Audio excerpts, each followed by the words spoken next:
Hello everyone, welcome back to my channel. Today I'm going to introduce to you a new poet whose name is Wang Wei, and this poem is very representative of Wang Wei's style. Hope you enjoy it.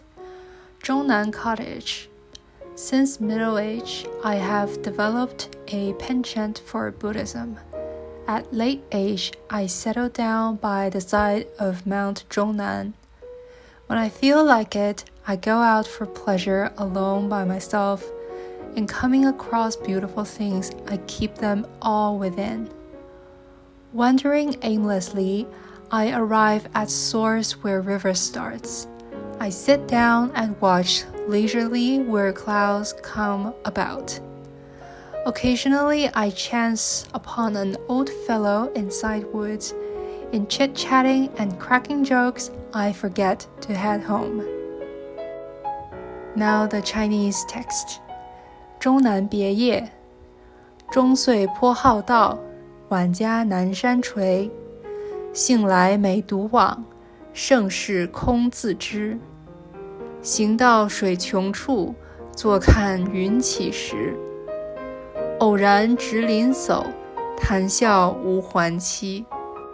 Today I want to introduce to you a new Chinese poet whose name is Wang Wei. He lived from 699 to 759 AD.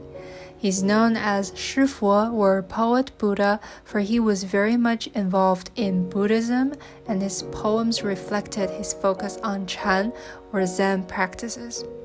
Not only is Wang Wei famous for poetry, he is also a well-established painter. Born in a big and wealthy aristocratic family, Wang Wei's life story was a very rich one. He has held multiple positions in the government and also experienced blasphemies and setbacks in politics as well.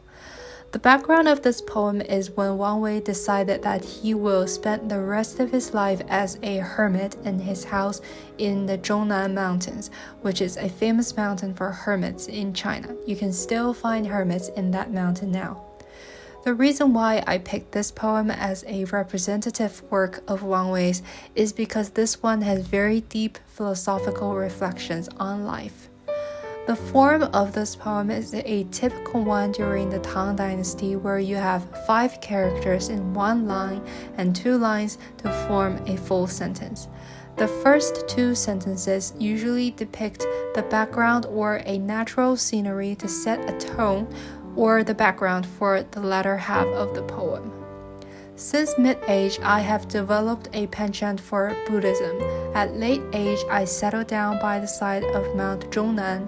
Here in the first sentence, the original Chinese for Buddhism is Dao, which can also mean Taoism. But here we translate it as Buddhism because we know that Wang Wei believes in Buddhism. When I feel like it, I go out for pleasure alone by myself. In coming across beautiful things, I keep them all within. I ask you this question. Have you ever traveled by yourself to a foreign country or to a faraway place? Have you ever done something fun and enjoyable without taking a picture and sharing it on social media? I feel that nowadays many people feel obliged that they should enjoy their lives, or that they need to make efforts to enjoy their lives. It is as if we need certain proofs to show to others or to leave a mark in our life that shouts out the fact that we have enjoyed a day. However, all kinds of emotions, given it good or bad, positive or negative, are all just personal experiences. Everything takes place within our hearts, our mind, and the reality is that when the external world interacts with our mind, our internal world creates what we call the reality.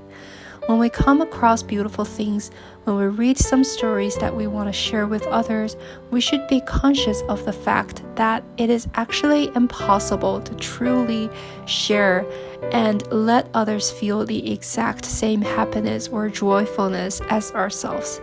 It is thus more important to realize that finding pleasure, or indeed to feel anything about the world, is a personal experience, and reflecting back on our lives is the only way to get through life. and by the end of the day, it is only ourselves accompanying ourselves. The next two lines are worth memorizing, and they're well-known lines in China too. Wandering aimlessly, I arrive at the source where river starts. I sit down and watch leisurely where clouds come about. The beauty of these two lines for me is the absent-mindedness that is expressed. Like the previous sentence hints, living through life can be tough and challenging when we involve the consideration of trying too hard. We often try hard to prove to others, to the world, that we are capable of doing something. Not even just work, but also the capability to enjoy life. We also feel forced to define a purpose for our lives. We set goals in our studies, career, and relationships without thinking about whether if those goals are defined actually by ourselves or the society, and we're just blindly following them. Wang Wei says that by wandering without a purpose, life or fate or destiny can sometimes lead us to the source where the river starts, and we find that there is no trail or path in front of us. But at the end of the waterway is exactly where the clouds come about, where one hopes seem to end is the start of something new. There is one word that emerged while I'm reading these lines, and that is effortless. Effortless, being effortless. I wonder if being effortless has become a luxury to people in modern society. Sitting down and watching the clouds seems like a faraway experience that only existed when we were children. We try to be the controller of our lives as if there is a steering wheel in our hand and we can decide everything. But to a large extent, this kind of mentality is putting emphasis on making extra effort to fight against our destiny or the flow of our lives. Maybe another philosophy or perspective to look at things is to simply let life take the steering wheel and we portray ourselves as passengers in life instead of the drivers. We experience, we become aware, and do not have to make extra efforts. Even when times when we feel hopeless, we don't actually have to struggle because we know that there is something new waiting ahead of us. I believe in one previous video when I was introducing the concept of hermit in China is different from that in the West.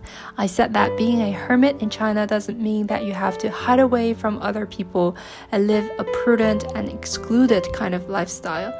In China, being a hermit or 隐士 simply means quitting your job serving the government and you choose to live a life without limits or control or duties. In the last sentences, Wang Wei says, occasionally I chanced upon an old fellow inside woods. In chit-chatting and cracking jokes, I forget to head home. These two finishing lines may seem too mediocre, but I find them fascinating because it serves as perfect complement to the previous sentences when the poet seems to have found perfect fulfillment in a standalone life. But being lonely is still making efforts, isn't it? It is only natural then when the poet finishes this poem with these two lines in which he meets up with someone who can simply chat with just randomly. The beauty and charm of this poem is the story and picture it depicts. It is very simple, daily, common, yet so calming and soothing. It reminds us that joy should be effortless. Life should be effortless. Don't force yourself. Don't force yourself to enjoy life. Sorrow, sadness, joy, they're all just natural, and they can be just like running water, flowing, never ending. They can be like clouds rising and falling. And all we need to do is to observe and let them pass by, again, effortlessly. Thank you for enjoying this poem with me, and I'll see you next time with more Wang Wei's poems.